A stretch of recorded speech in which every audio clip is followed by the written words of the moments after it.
Eh, el arquitecto Carlos Gómez Sierra, profesor titular de Historia 3, ¿es, no? De Historia la carrera Crítica de 3. arquitectura. Y bueno, está muy vinculado con el desarrollo urbano en la ciudad de Corrientes, ¿no? Y siempre nos aporta desde donde puede y lo hace muy bien al taller de arquitectura y a la facultad en otros temas que no son tan específicos de la historia, digamos, pero que siempre nos traen conocimiento y claridad a ciertas cuestiones con las que trabajamos. Así que bueno, lo invitamos al TV Red para que comparta con nosotros su visión acerca de la pandemia y la ciudad, ¿no? A través del tiempo y en la actualidad. Bueno, Cecilia, muchas gracias por la invitación. Fue un gusto escucharla a Silvina también, ¿no? Muy interesante. Y saludo a todos los presentes, seguramente la mayoría son alumnos o exalumnos, así que bueno, estoy contento de poder participar en estas experiencias que la verdad que son inéditas, ¿no? Justamente por el año inédito de contingencia que estamos teniendo. En ese sentido, yo lo que pensé para esta exposición, que va a ser acotada y que tiene que ver con los lineamientos que planteó Cecilia en la invitación, me parecía interesante indagar un poco acerca de cómo esta realidad que vivimos, que no hay ninguna duda que generacionalmente para todos los aquí presentes en este momento es un hecho absolutamente inédito, y pensar que estos contextos de pandemia tampoco son permanentes en la humanidad, pero sí son recurrentes desde hace muchísimos siglos.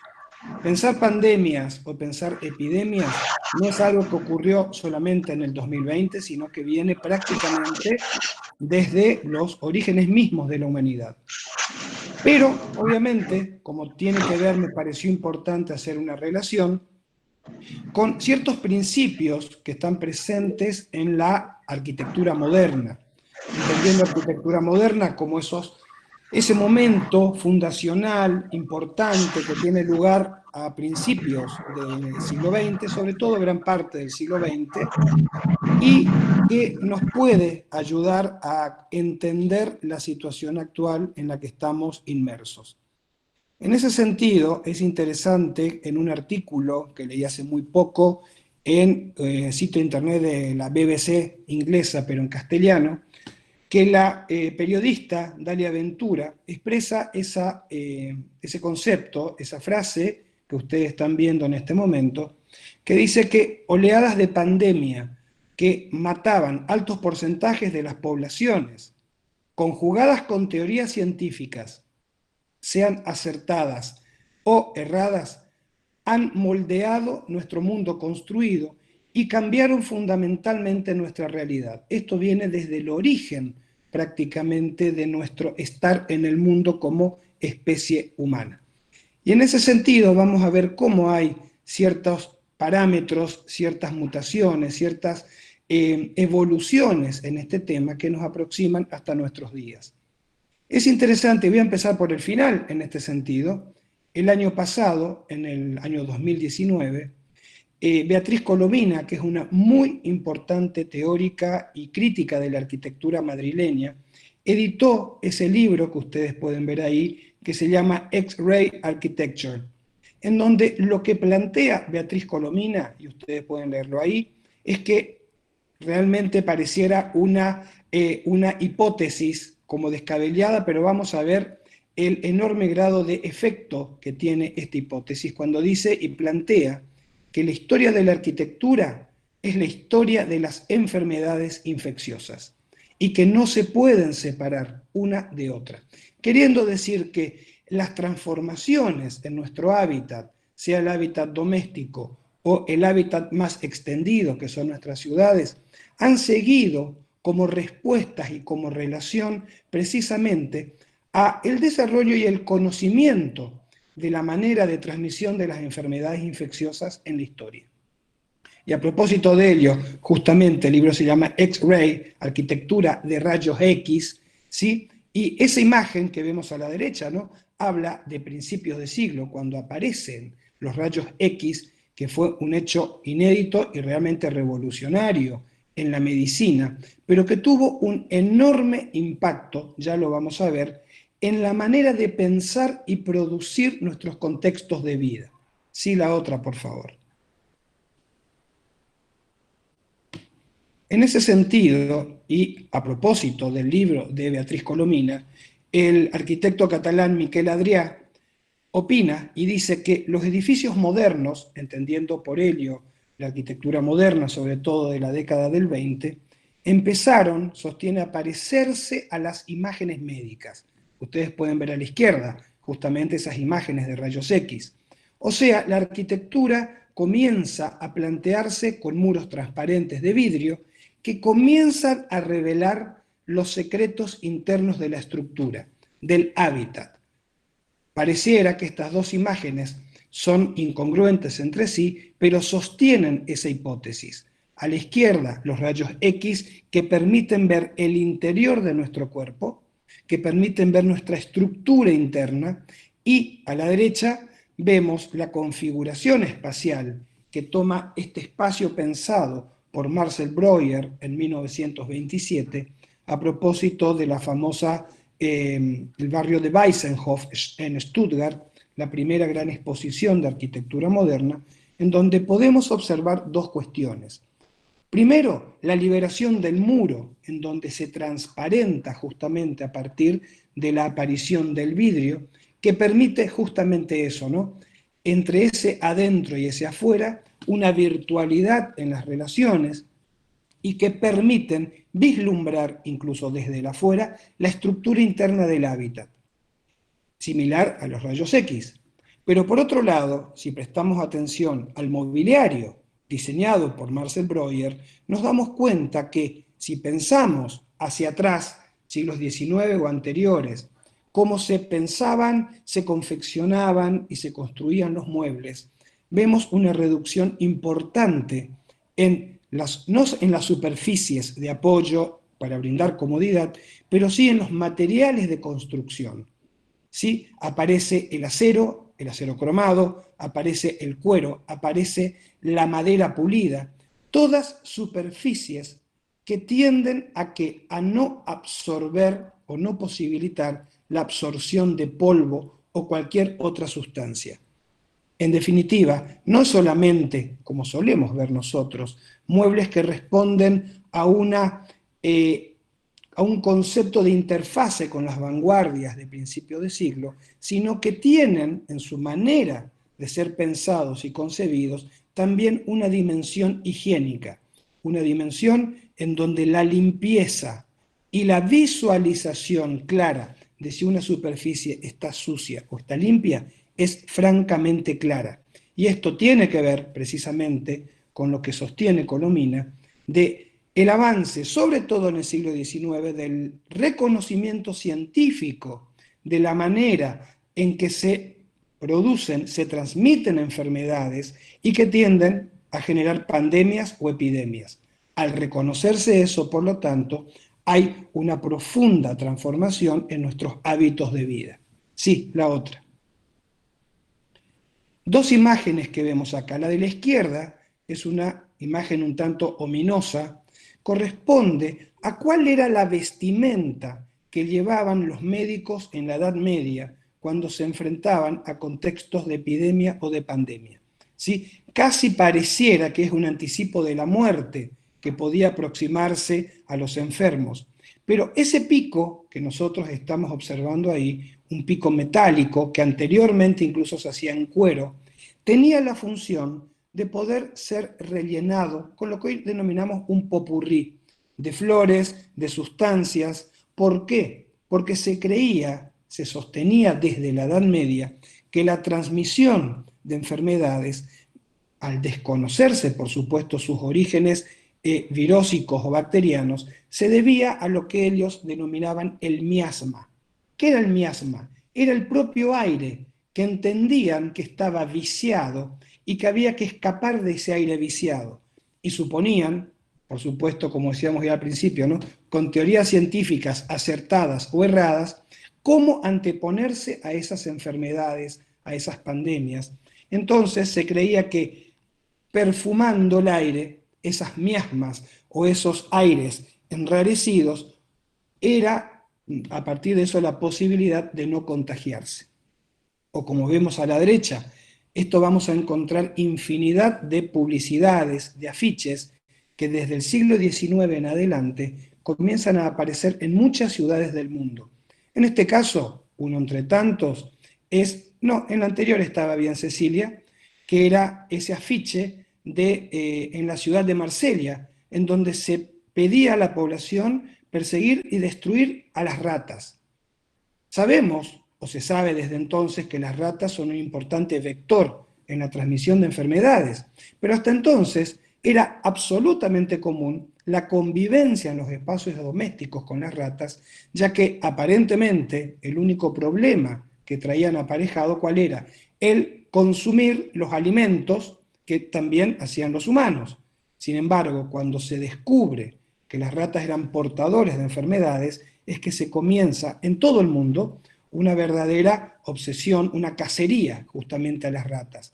En estas dos imágenes, entonces, lo que pretendo plantear es, muy rápidamente, cuál es la posición del ser humano a lo largo de la historia respecto a las enfermedades y las pandemias. Sí, Cecilia, la otra. Y vamos a ver ejemplos concretos que tienen que ver con la modernidad. Vamos a empezar por ciudades, dos nada más, muy rápido, para después pasar hacia el campo de la arquitectura y encontrar la relación que se establece entre ciudad y arquitectura en el marco de la modernidad a partir de los conocimientos científicos de la manera de producirse las enfermedades y la transmisión de las mismas a escala comunitaria. Vamos a ver que, sobre todo en la segunda mitad del siglo XIX, no pocas ciudades europeas, comprendiendo la situación clave y sobre todo crítica que enfrentaban, van a producir modelos urbanos que justamente van a tratar de ¿qué? De ser el anticuerpo a estas enfermedades de transmisión masiva.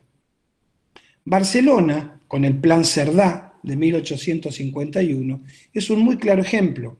Si ustedes pueden ver el plano de la izquierda, si lo ven más abajo hacia la izquierda, una zona más oscura, es lo que se denominaba la Barcelona antigua, que hoy estaría conformada por el barrio gótico y el barrio del Raval, que hasta entonces, 1851, prácticamente la totalidad de la población vivía confinada en ese espacio en donde todavía existían las antiguas murallas medievales y romanas.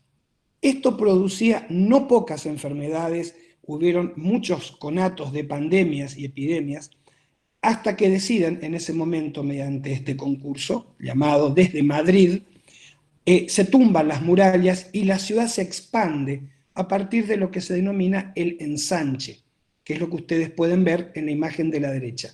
¿El ensanche qué es? Es exactamente la contraposición al modelo morfológico urbano medieval. Aquí vemos algo que nosotros reconocemos en nuestras propias ciudades, ¿sí? Manzanas ortogonales, atravesadas transversalmente por calles en ambos sentidos, produciendo, por lo tanto, la aparición de la línea recta. ¿La línea recta qué significaba? La posibilidad de una ventilación mucho más abierta, más democrática en la ciudad, pero también la posibilidad, la otra por favor Cecilia, de el establecimiento objetivo, positivo y científico de infraestructuras. Infraestructuras tanto primero como equipamientos, como vemos a la izquierda, se abren los bulevares, aparece el verde, que fue justamente una de las mayores respuestas de la ciudad industrial a el problema de la sanidad pública. Vemos justamente lo rectilíneo de las avenidas abiertas, como dijimos, para fomentar una mejor ventilación y sobre todo un mayor ancho de calles para la penetración del sol. que el sol era entendido, y aún hoy sigue siendo, ¿sí?, uno de los factores preponderantes al momento de pensar una ciudad sana. Pero el Plan Cerdá no solamente quedaba con estas configuraciones sobre la superficie, sino que también iba por debajo de ella, como vemos a la derecha, con la aparición de las infraestructuras como ser desagües pluviales, desagües cloacales, todo a partir de estudios científicos. Y ahí ya hay un cambio sustancial, una respuesta de la modernidad en el marco de la revolución industrial ante la calidad de vida que se vivía precisamente en estas ciudades, que hay que decirlo, enfermedades como el cólera, como la malaria en otros casos, o la vulgar gripe, fueron factores realmente de gran número de muertes. Sí, la otra, por favor. Pero seguramente el ejemplo más paradigmático es el de París, en donde a partir del barón Haussmann, prefecto de París de Napoleón III, tiene el encargo de la actualización de esta ciudad netamente medieval, a partir del momento que un ministro de gabinete de Napoleón III muere de cólera. O sea, ustedes pueden imaginarse como si la élite parisina muere de cólera, cuáles eran las condiciones de vida del resto de la población. Por supuesto, y esto fue estudiado también, la renovación de París también respondía a otra serie de demandas, sobre todo la demanda de poder transportar rápidamente por los amplios bulevares al ejército para poder suprimir justamente los numerosos levantamientos comuneros que estuvieron presentes en París durante gran parte del siglo XIX. Pero lo importante aquí también es entender el hecho de pensar París desde el lado sanitario. La otra, por favor, que es similar a lo que ocurrió en Barcelona. Acá vamos a poder observar justamente, fíjense, esto es París, y sin embargo, lo que vemos a la izquierda es un corte similar, aunque acá perspectivado, de lo que veíamos recién para el Plan Cerdá, con equipamientos por encima e infraestructura por debajo, o como vemos a la derecha, ¿no? Las famosas cloacas de París que fueron inmortalizadas en no pocas novelas decimonónicas, pero que transformaron a partir de la técnica justamente el hábitat urbano como respuesta, repito, a los problemas de epidemias y pandemias. Sí. La otra, por favor. Y más entrando al siglo XX, entender que una metrópoli como Berlín, en donde las condiciones de vida eran realmente espantosas, podemos ver a la izquierda un ejemplo de una familia que está viviendo en comparación muy bien al resto, aunque uno puede observar que convivía esta familia de 4 integrantes solamente en un ambiente, en donde ustedes pueden ver está el ambiente de trabajo, está la cocina, está la mesa y seguramente está fuera de la foto las camas. O sea, se cocinaba, se trabajaba y se convivía en el mismo espacio. Parece mentira, pero pareciera que estamos hablando de una situación similar a lo que hemos vivido, ¿no? En los momentos de cuarentena dura, en los meses de marzo, abril de este año, cuando nos tuvimos que ver a nosotros mismos justamente bajo otras condiciones, muchas veces, a veces no, justamente trabajando, conviviendo o haciendo las tareas domésticas en un mismo espacio. Nos hemos visto enfrentados a eso. Esta foto, que es de 1920, va a ser una llamada justamente de atención a las tremendas condiciones de vida, muy malas, en la ciudad de Berlín, y cuando se establece la República de Weimar en 1918, luego de que Alemania pierda la Primera Guerra Mundial, se establece un gobierno de coalición de izquierdas y van a llevar adelante, a partir de ese momento hasta 1933, algunas intervenciones urbanas que están entre lo mejor del siglo XX, en donde no solamente se pensó un urbanismo utópico, sino un urbanismo objetivo.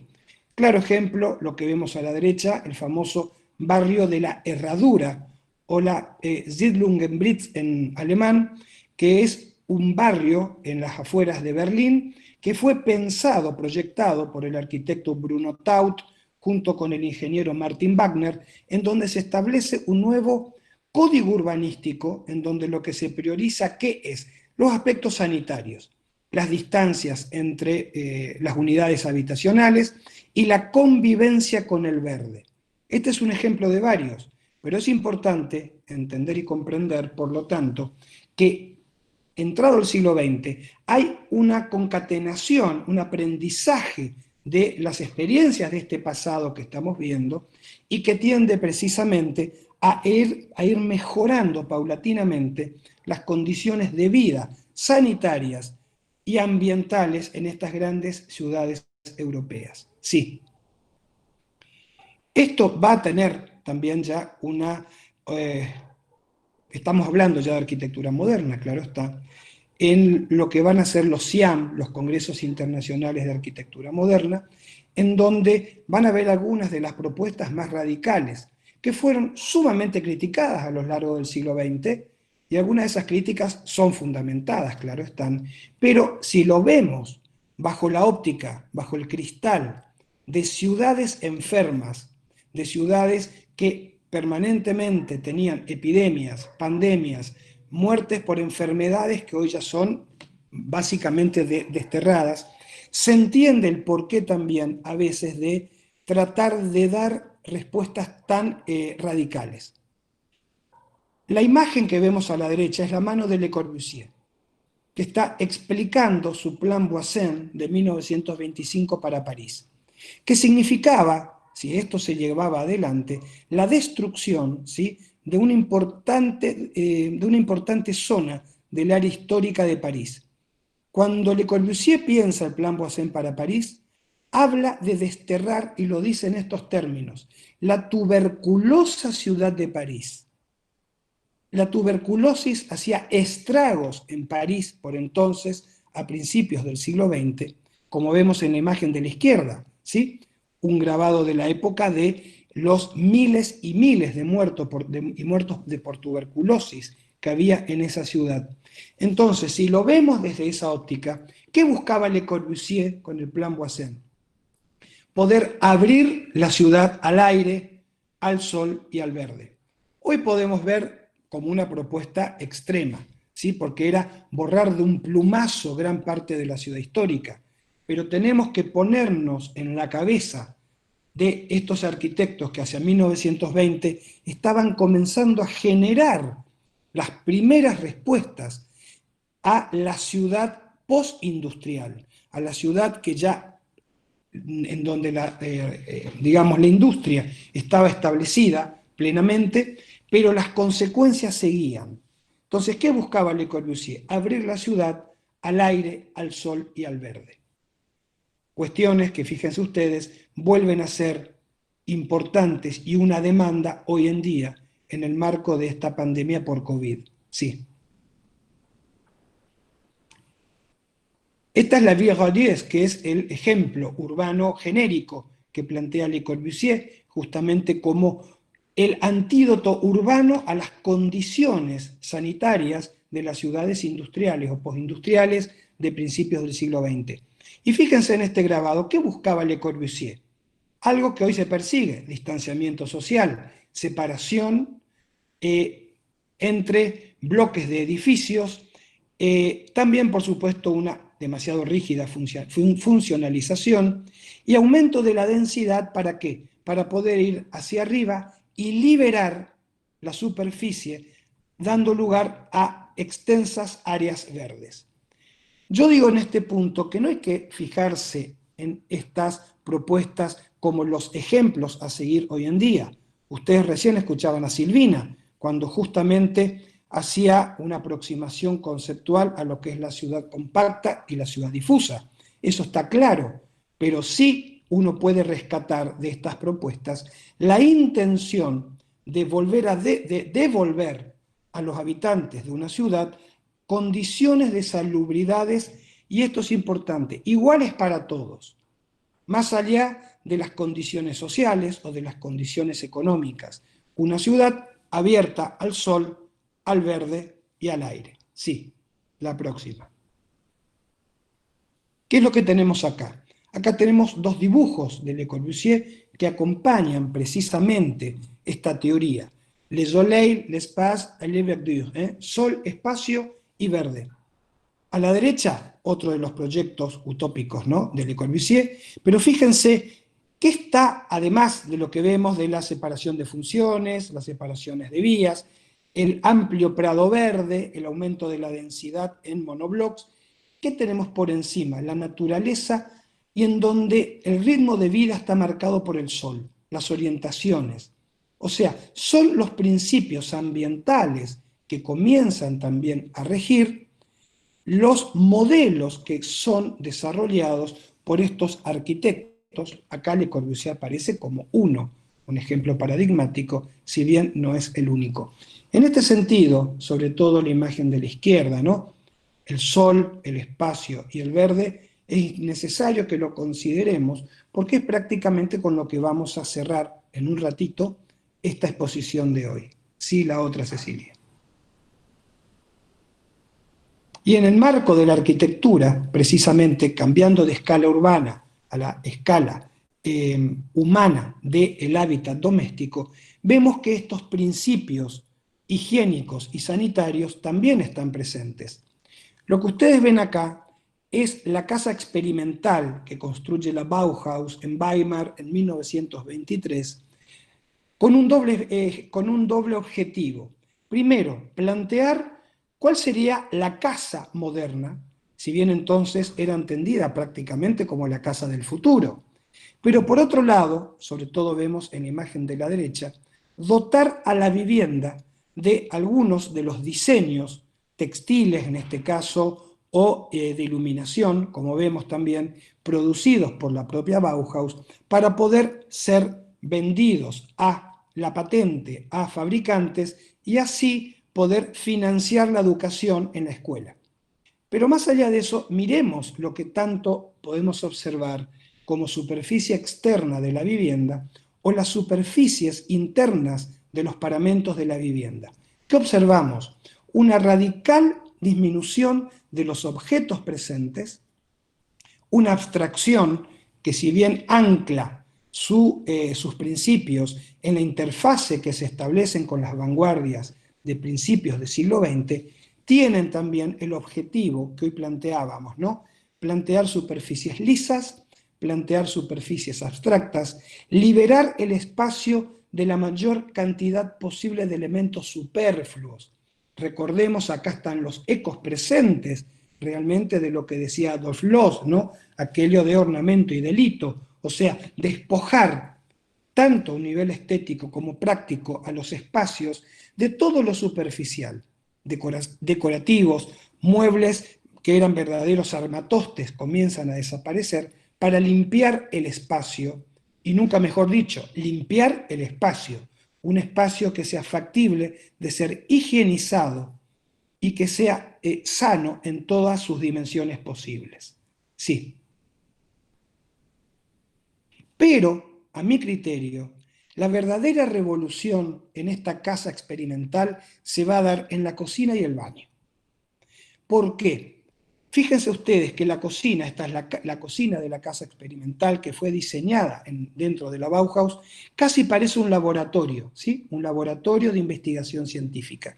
Que fíjense, son las cocinas que aún hoy seguimos usando, o sea, se disminuye también acá, no solamente el volumen de los artefactos, sino mediante los avances tecnológicos, sobre todo en lo que es baño y cocina, se disminuye el tamaño de los artefactos, se hace más amplio el ambiente, se piensa, algo que todos lo hemos visto en la facultad, en términos de frecuencias y secuencias de uso, y eso se logra, por lo tanto, se logra con eso, mejor dicho, una mayor y más efectiva operatividad en el funcionamiento de la cocina. O el baño, miren lo que es la pureza de este baño. No solamente en términos estéticos, sino en términos higiénicos. Pero hay que pensar que tanto la cocina como el baño pueden estar integrados en la vivienda. ¿Por qué? Porque se desarrollan prácticamente a partir de principios del siglo XX en gran parte de las ciudades de Occidente las infraestructuras urbanas como son los desagües de aguas o los desagües de aguas servidas. Que eso, o sea, las cloacas, eso permite que tanto la cocina como el baño se integren a los espacios domésticos. Piensen que antes de existir los sistemas de transporte de aguas locales o aguas servidas, tanto la cocina como el baño se encontraban por fuera de la vivienda, generalmente al fondo. ¿Por qué? Porque producían humo en la cocina, ya que no había el gas, o olores en los baños, ya que no existía la cloaca ni los sistemas de sifón de los inodoros. O sea, eran lo que se denominaban espacios sucios. Pero, repito, con la aparición de las infraestructuras urbanas se posibilita, y los adelantos científicos en las investigaciones, en los usos de estos espacios, incluir tanto la cocina como el baño en el interior de la vivienda. Y este es uno de los mayores y más sustanciales avances en el hábitat moderno que llega hasta nuestros días. Y, por otro lado, uno de los mayores logros en el hábitat sanitario, en la limpieza de los espacios que habitamos. Sí, la otra. La imagen que vemos aquí, creo que todos reconocemos, ¿no? El famoso pabellón de Barcelona de Mies. Pero ¿por qué aparece acá? Josep Quetglas, el arquitecto catalán, cuando escribe el libro El horror cristalizado, imágenes del pabellón alemán, plantea en su libro una hipótesis que es muy interesante, y es que el pabellón alemán fue pensado como si fuera la casa moderna, el hábitat moderno. Y en ese sentido, hay que pensar, por lo tanto, que este hábitat moderno, pensado por Mies, está sostenido materialmente por materiales que, más allá de lo que plantea Quetglas en su libro, que son materiales que tienen el efecto secundario de producir reflejos, ¿sí? Quetglas dice que el pabellón alemán está construido con reflejos. Y fíjense en los materiales: mármol pulido, cristal, acero inoxidable, agua inclusive. Todas materiales o sustancias reflejantes, pero más allá de ello, son materiales también que nuevamente nos remiten a la pureza y a lo sanitario. Materiales fácilmente de limpiar, materiales que, como dice Walter Benjamin en uno de sus escritos, uno de sus escritos en relación a la arquitectura moderna, sostenía que diciendo que recientemente los nuevos arquitectos lograron, con su cristal y con su acero, crear unos espacios en los que es muy difícil dejar huellas. Es cierto que Benjamin habla acá de huellas en un sentido más filosófico y hasta metafísico, pero fíjense ustedes que el no dejar huellas significa también que son superficies fácilmente limpiables, donde no quedan huellas, libre de polvo, libre de suciedad, libre de cualquier sustancia que pueda significar un principio de contaminación. Sí. Y lo mismo se va a observar en obras icónicas, como la Bisaguá. ¿Por qué el blanco? ¿Por qué la planta libre? ¿Por qué la construcción sobre pilotis? ¿Por qué un patio abierto en un primer piso? En gran medida, no solamente por disquisiciones o interfaces, como decía, con las vanguardias artísticas, sino por esta búsqueda de condiciones de vida sanitarias.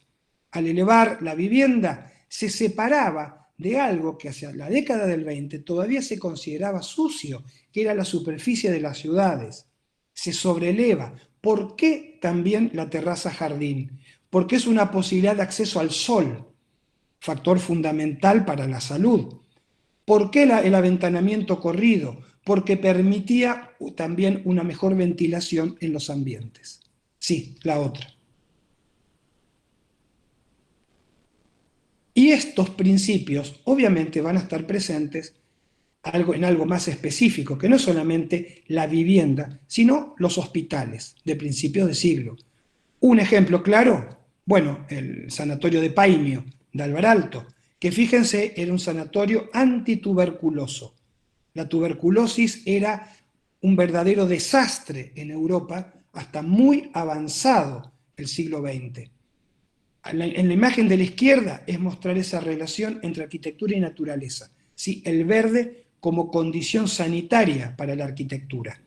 Y a la derecha en la planta ¿Por qué la planta de paimio es así? Por los adelantos científicos que demostraban que la separación clara de funciones, ¿sí?, evitaban justamente contagios, evitaban la transferencia, lo que hoy podríamos llamar un virus intrahospitalario.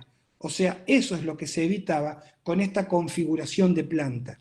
Pero también, la otra Cecilia, por favor, observamos a la izquierda el mismo sanatorio de Paimio, el famoso solarium, que está dispuesto a lo largo en la terraza de donde estaban las habitaciones y que estaba orientado de manera tal que permitía, y estaba estudiado científicamente, un grado durante determinadas épocas del año de ventilación y sobre todo de sol para los enfermos de tuberculosis, a quienes los vemos acostados justamente ahí, ya que esto formaba parte de la terapia, lo que se denominaba la helioterapia.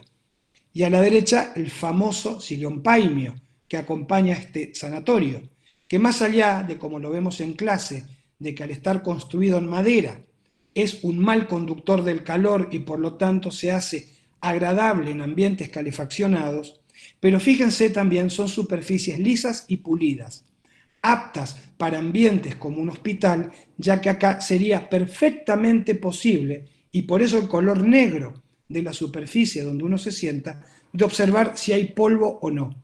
Algo que era trágico para un enfermo de tuberculosis.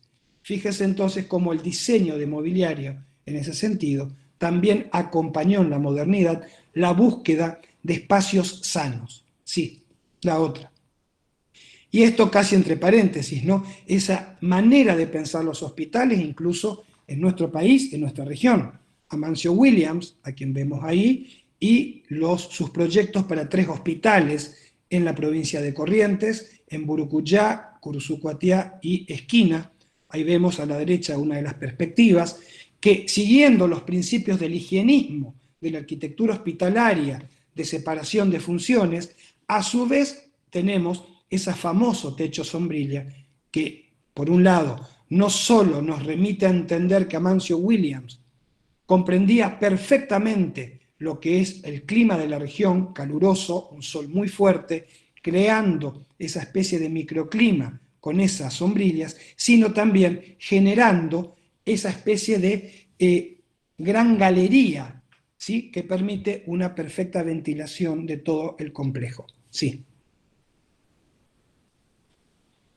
Y es así, fíjense, que hoy nombramos y volvemos a esto. En definitiva, principios que están en la arquitectura moderna de la década del 20, propuesta por Le Corbusier, como el sol, el espacio, el verde, o abajo a la derecha, la journée solaire de 24 heures rime l'activité des hommes, la jornada solar de 24 horas es el ritmo de la actividad de los hombres, una visión casi holística de Le Corbusier de pensar a la especie humana en equilibrio y armonía con el resto de los seres vivos y que vivimos en función del ritmo de las 24 horas, del sol, de la noche, y eso es lo que articula su entender la arquitectura. Y que es lo que permite, claro está también, pensar espacios en donde nuevamente el sol, el aire y el verde juegan un rol fundamental. O ese famoso dibujo que vemos ahí de Vladimiro Acosta, de esa famosa imagen casi, podríamos decir, mística, de ese hombre desnudo, tomando sol, ¿sí?, siendo alimentado y curado por los rayos del sol, pero enmarcado en la arquitectura moderna, precisamente era uno de los objetivos, ¿no?, de todo este amplio movimiento a escala global. Sí. Y para ir finalizando, ¿qué pasa hoy? ¿Cómo nos impacta esto al día de hoy? Bueno, tenemos el COVID-19, nos ha llevado, como vemos en esa imagen de la derecha, creo que nos ha pasado a todos, el hecho de tener que trabajar, estar encerrados, convivir en un solo espacio, a veces solos, a veces en familia. Puse esa imagen que es un poco trágica y un poco cómica también, ¿no? Esa imagen del hartazgo, del encierro, pero fue un poco lo que todos atravesamos y que nos ha llevado, sin lugar a dudas, a nosotros, a reflexionar sobre cuáles son nuestras condiciones de vida, tanto en lo personal como en general nosotros como arquitectos, pensando en qué podemos aportar a partir de este aprendizaje, de estas experiencias que hemos visto hasta acá, en el marco de nuestra profesión, de nuestra disciplina, para pensar un mundo en donde, vuelvo a decirlo, este contexto de pandemia que vivimos no es permanente, no va a durar para siempre, pero son cíclicos en la humanidad. Y esto nos lleva a pensar, por lo tanto, en la necesidad de repensar nuestros espacios de vida, sean tanto domésticos como sean urbanos, y acá hemos visto experiencias que parecen perdidas en el tiempo, que ya tienen 100 años, pero que nos siguen indicando la necesidad de la búsqueda de soluciones aptas. Sí.